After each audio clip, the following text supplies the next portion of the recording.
وذكر فإن الذكرى تنفع المؤمنين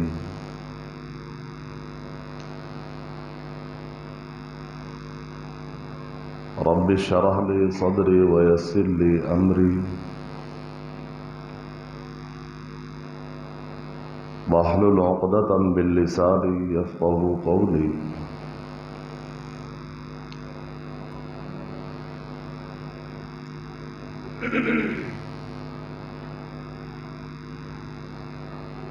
محترم سامعین کرام،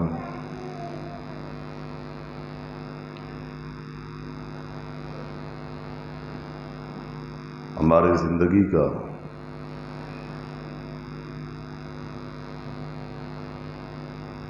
ایک اور رمضان اپنے اختتام کی طرف بڑی تیزی کے ساتھ بڑھ رہا ہے۔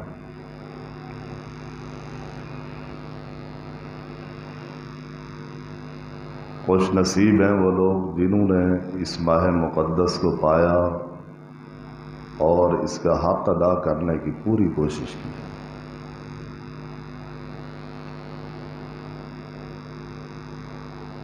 اور بد نصیب ہیں وہ لوگ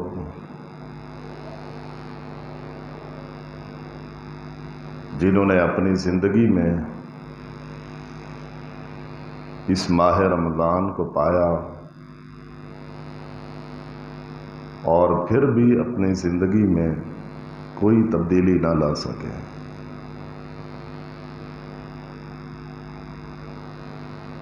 ابھی بھی کچھ اختتامی دن رہ گئے ہیں۔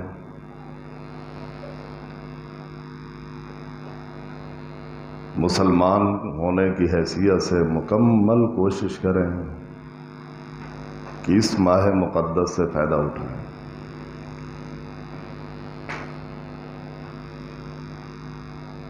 آج کے اس درس میں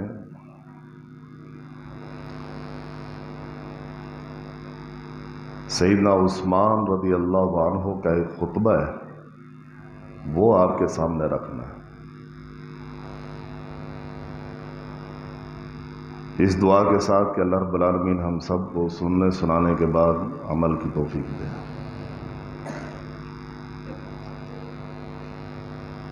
موسوعۃ السیر میں سیدنا عثمان کا ایک خطبہ ہے جس میں 4 باتیں ہیں۔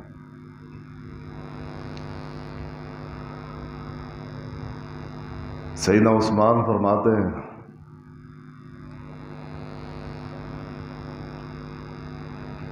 مخالطۃ الصالحین فضیلۃ والاقتداء بہ فریضۃ، کہ لوگوں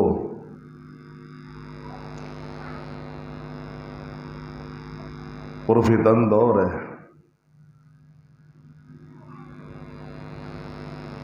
تو نیک لوگوں کی صحبت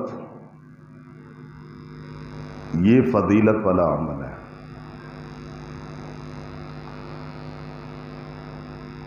اپنی صحبت، اپنی قرابت، اپنا تعلق نیک لوگوں کے ساتھ رکھیں، اچھے لوگوں کے ساتھ رکھیں، اور اس صحبت کا بڑا اثر ہے۔ آپ صلی اللہ علیہ وسلم نے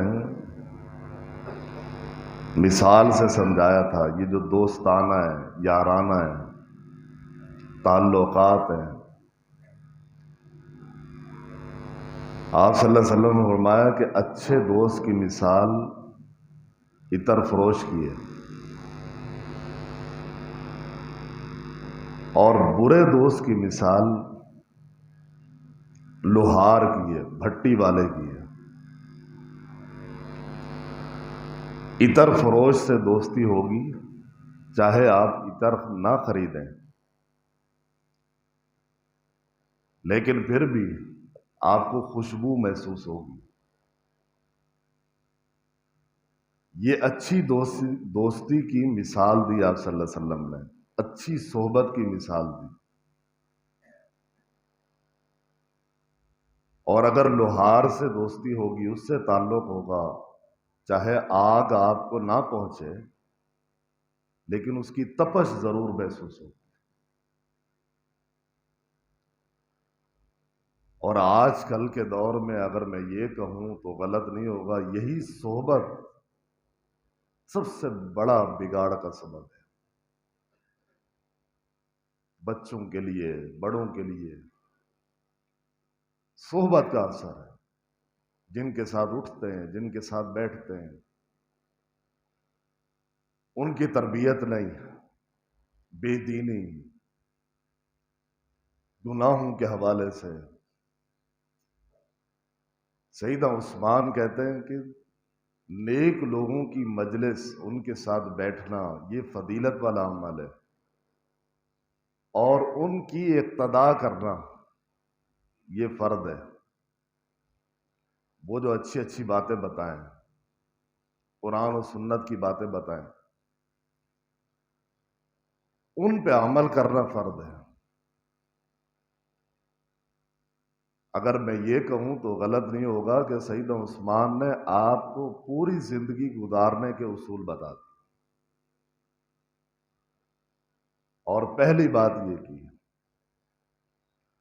کہ نیک لوگوں کی صحبت اختیار کریں، اور وہ جو اچھی اچھی باتیں بتائیں ان پہ عمل کریں۔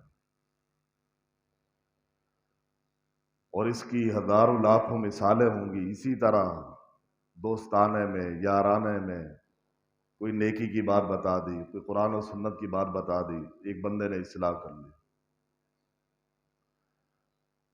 پہلی بات فرمائی۔ اور دوسری بات فرمائی وَتِلَاوَةُ الْقُرْآنِ فَضِيلَةٌ وَالْعَمَلُ بِهِ فَرِيضَةٌ۔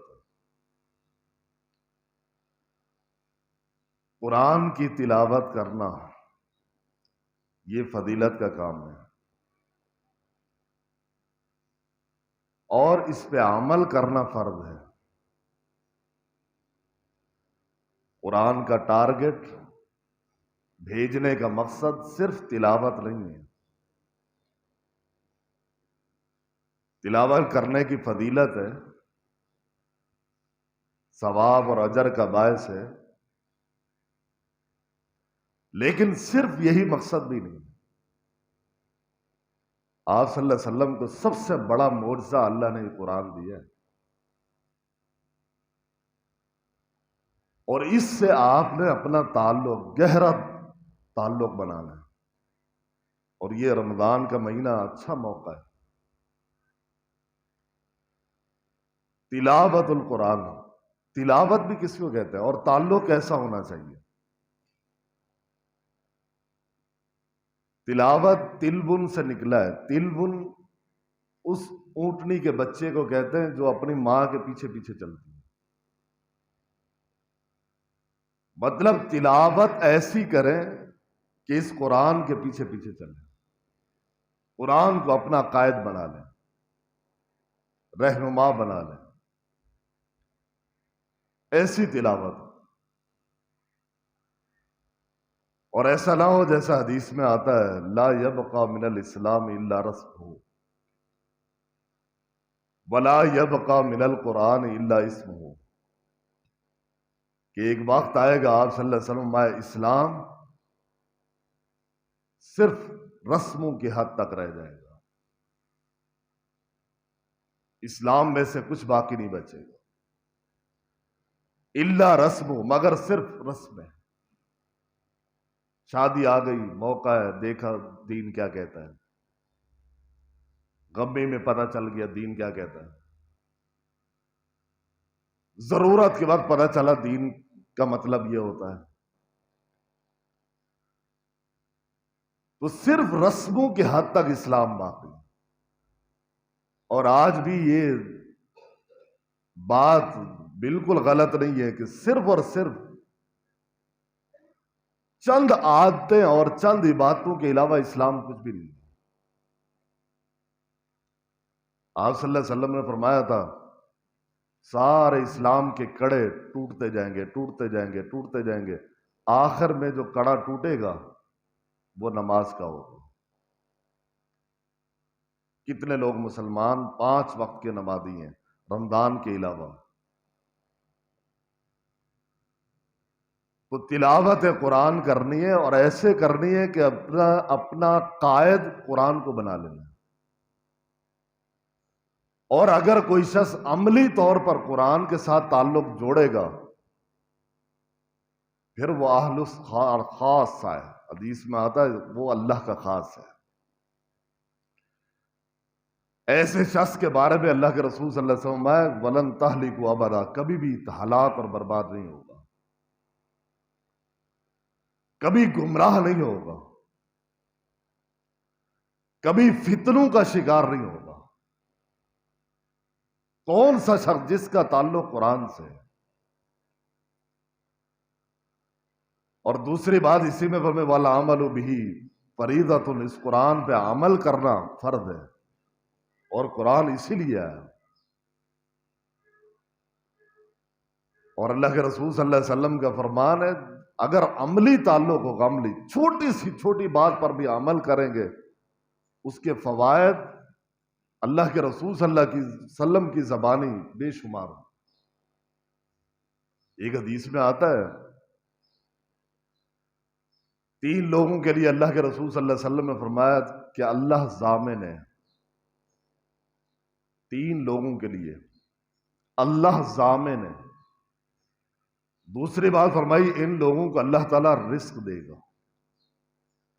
تیسری بات فرمائی کہ اللہ ان کے لیے کافی ہے۔ 3 خوشخبریاں سنائی ہیں، اور باتیں کیا بیان فرمائی؟ پہلا وہ شخص میں کہ جو شخص گھر میں داخل ہوتا ہے اور گھر سے نکلتا ہے سلام کر کے داخل ہوتا ہے، سلام کر کے باہر آتا ہے،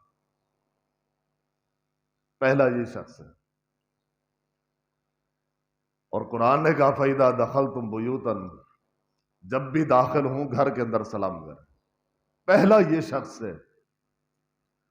اور دوسرا شخص وہ ہے کہ جو اللہ کے گھروں سے آواز سنتا ہے، ندا سنتا ہے، اذان سنتا ہے اور اللہ کے گھروں میں آ جاتا ہے، اللہ کا بلاوا آتا ہے، اس بلاوے پر لبیک کہتا ہے، گھر سے پیدل چل کر اللہ کے گھر میں آ جاتا ہے۔ دوسرا یہ شخص ہے۔ اور تیسرا وہ شخص ہے جو اللہ کے راستے میں جہاد کرتا ہے، ضرورت پڑتی ہے اپنی جان تک قربان کرنے کے لیے تیار ہو جاتا ہے۔ یہ 3 شخص ہیں اور 3 عمل ہیں، بظاہر چھوٹے عمل ہیں اور 3 خوشخبریاں، اللہ ضامن ہے ایسے لوگوں کا، اور ایسے لوگوں کو اللہ رزق دیتا ہے۔ اور میں یقین سے یہ بات کہہ سکتا ہوں اگر یہ عمل ہماری زندگی میں ہوں تو اس طرح رزق نہیں ملے گا جیسے آج کل مل رہا ہے۔ ایک آٹے کے بورے کے لیے جانیں قربان کر رہے ہیں، یہ عملی تعلق نہیں ہے۔ اللہ تعالیٰ رزق دے گا، اللہ کافی ہوگا، جس کے لیے اللہ کافی ہے اس کو کس چیز کی ضرورت ہے؟ یہ ہے عملی تعلق۔ سیدنا عثمان رضی اللہ عنہ نے دوسری نصیحت فرمائی کہ اللہ وَتِلَاوَةُ الْقُرْآنِ فَضِيلَةٌ وَالْعَمَلُ بِهِ فَرِيضَةٌ، قرآن کی تلاوت کریں یہ فضیلت والا عمل ہے اور اس پہ عمل کرنا یہ فرض ہے۔ اور تیسری نصیحت اپنے خطبے کے اندر سیدنا عثمان فرماتے ہیں زیارت القبور فضیلۃ والاستعداد، کہ قبروں کی زیارت کرنا یہ فضیلت والا عمل ہے۔ قبروں کی زیارت کرنا یہ فضیلت والا عمل ہے۔ قبروں کی زیارت کریں، جا کے دیکھیں، وہاں جا کے کتبے پڑھیں، فلاں صاحب پورا ایڈریس لکھا ہوتا ہے۔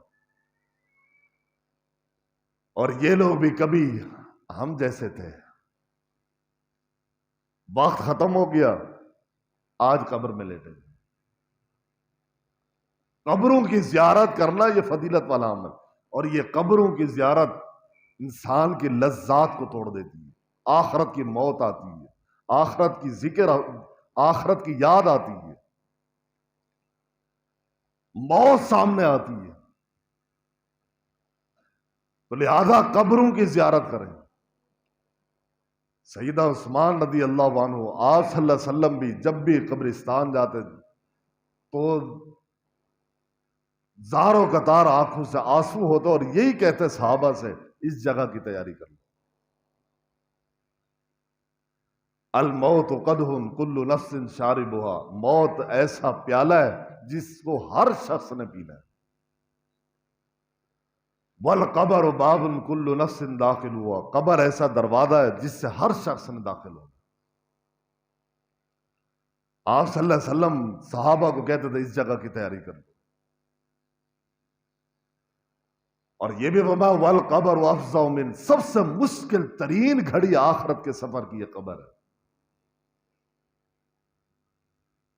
اور یہی خلیفہ ثالث سیدنا عثمان سب سے زیادہ اگر کسی چیز کو دیکھ کر روتے تھے، پریشان ہوتے تو وہ قبر ہوتی، چہرے پہ نشان پڑ گئے تھے صرف قبر کو دیکھ کر رونے کے حوالے سے۔ کون؟ عثمان، عشرہ مبشرہ میں سے، خلیفہ ثالث سے۔ غزوہ تبوک کے موقع پر اللہ کے رسول صلی اللہ علیہ وسلم نے ان سے کہا تھا عثمان آج کے بعد اگر تم کوئی بھی عمل نہ کرو تم پھر بھی جنتی۔ وہ عثمان، ہمارے پلے کیا ہے؟ سوائے چند عبادات کے عادتوں کے، اس کے علاوہ کچھ بھی نہیں۔ عادت بولا ہے میں نے، ہماری عبادتیں عادتیں ہیں، عبادتیں نہیں ہیں، یا ہماری عبادتیں رسمیں۔ اور اگر ہماری عبادت عبادت ہوتی تو ہماری زندگی میں انقلاب آ جاتا۔ یہی ہوتا ہے، ہر رمضان میں ہوتا ہے۔ رمضان میں کھانے پینے کا شیڈول چینج ہو جاتا ہے، دن بھر بھوکا رہنا ہے، صبح شام کھانا ہے، تراویح پڑھنی ہے، نماز پڑھنی ہے، ماحول بنا ہوا ہے، چلے بھائی ٹھیک ہے، جیسے رمضان ختم ہوا وہ سارا ختم۔ اس کو عبادت کہتے ہیں، اس کا نام عبادت ہے۔ تو لہذا سیدنا عثمان اس قدر فضیلت کے باوجود حالت کیا ہے؟ چہرے پر نشان پڑ جاتے، ہچکیاں بن جاتی، داڑھی مبارک آنسو سے تر ہو جاتی اس قبر کو یاد کر کے۔ کسی نے پوچھا تھا عثمان کیوں اتنا روتے ہو، اتنا افسردہ ہوتے ہو قبر کو دیکھ کر؟ فرمایا کرتے تھے کہ پہلی منزل آخرت کی یہی قبر ہے، جس کی یہ منزل آسان ہو گئی آگے کا سفر اس کا آسان ہو جائے گا۔ یہ کوئی ایسی گھاٹی نہیں ہے کہ اس کو سیریس نہ لیا جائے۔ تو تیسری نصیحت، تیسری بات سیدنا عثمان یہ فرمایا کرتے تھے، قبروں کی زیارت کرنا فضیلت ہے اور اس کے بعد کی تیاری کرنا یہ فرض ہے۔ جامع ترمذی کی روایت ہے، اللہ کے رسول صلی اللہ علیہ وسلم نے فرمایا العاقل، عقل مند شخص وہ ہے جو موت اور اس کے بعد کی تیاری کرتا ہے، وہ عقل مند ہے۔ دنیا میں ہماری نظر میں، ہماری سوچ میں عقل مندی کچھ اور ہے، آپ صلی اللہ علیہ وسلم اور قرآن کی نظر میں عقل مندی کچھ اور ہے۔ اور پھر کیوں نہ ہو یہ عقل مندی، کیوں نہ ہو؟ حدیث کی روشنی میں جس کو عقل مند کہا، دنیا کی زندگی کتنی انسان گزار لے گا؟ 60 70 80 سال، 90 100 سال، زیادہ سے زیادہ۔ قیامت کا دن، پہلا دن 50,000 سال کا دن ہے، اس کے مقابلے میں کتنی ہے؟ وہ ہمیشہ کی زندگی ہے۔ عقل مند وہ شخص ہے جو ہمیشہ کی زندگی کو اپنے سامنے رکھتا ہے اور اس عارضی زندگی کو عارضی سمجھتا ہے، اس میں دل نہیں لگاتا، اس کو اہمیت نہیں دیتا، اس کو فوقیت نہیں دیتا، اس کے لیے اپنی آخرت برباد نہیں کرتا۔ اس عارضی زندگی کے لیے ہمیشہ کی زندگی کو خراب نہیں کرتا. اس کو کہا یہ عقل مند ہے. یہ مت سوچیں ہوگا دنیا والے عقل مند کس کو کہتے ہیں، یہ سوچیں اللہ کے رسول صلی اللہ علیہ وسلم نے عقل مند کس کو کہا. اور دوسرا جملہ کیا فرمایا، والعاجز،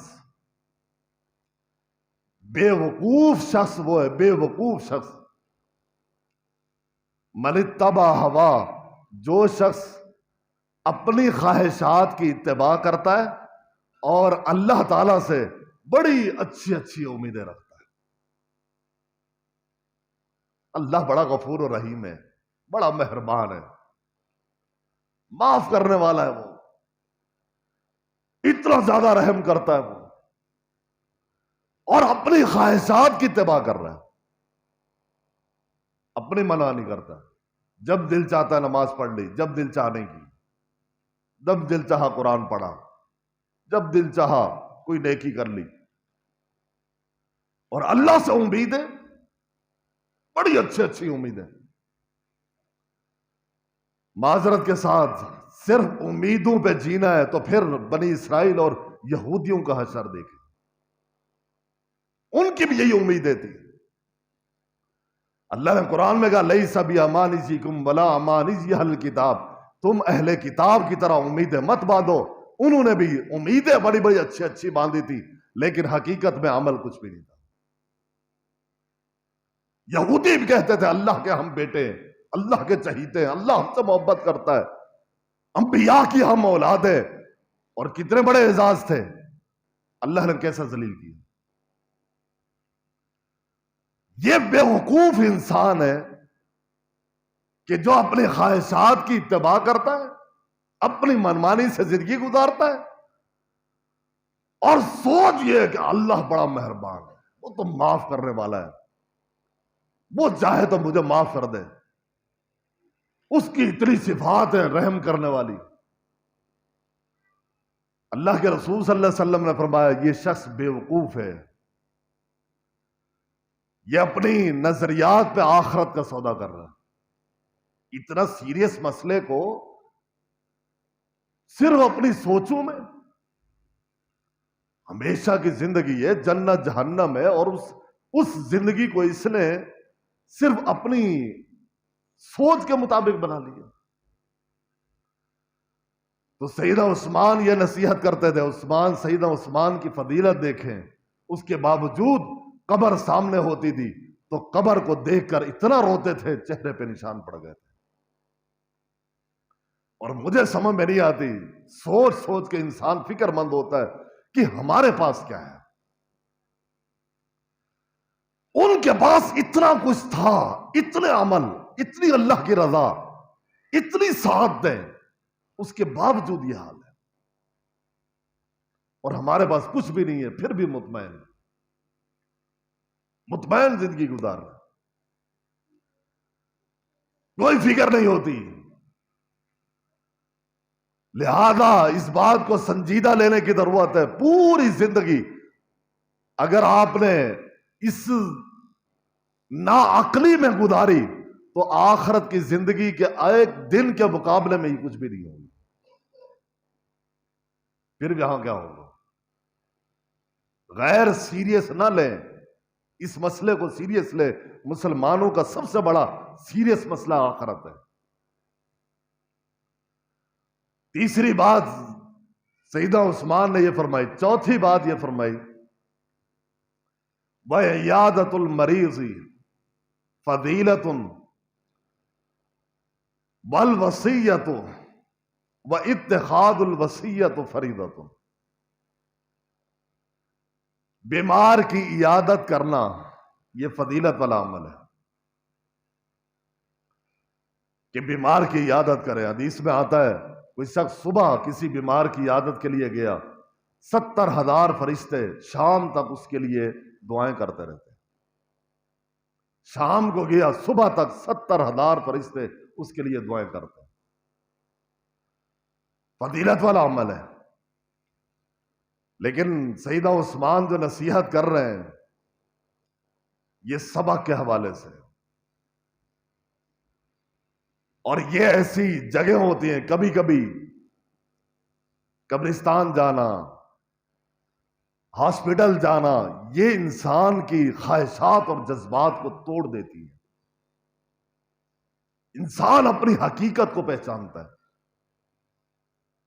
جب ہاسپٹل میں جاتے ہیں، کسی بیمار کو دیکھتے ہیں، بے بس ہوتا ہے وہ، پیسے لے کے لوگ گھوم رہے ہوتے ہیں، کوئی صحت دینے والا نہیں ہوتا، کچھ نہیں کر سکتے۔ اور یہاں سے پتہ چلتا ہے انسان کی حیثیت کیا ہے، کہاں کھڑا ہے یہ۔ اور ایک انسان بیمار ہو کے مجبور ہو کر بستر میں پڑا،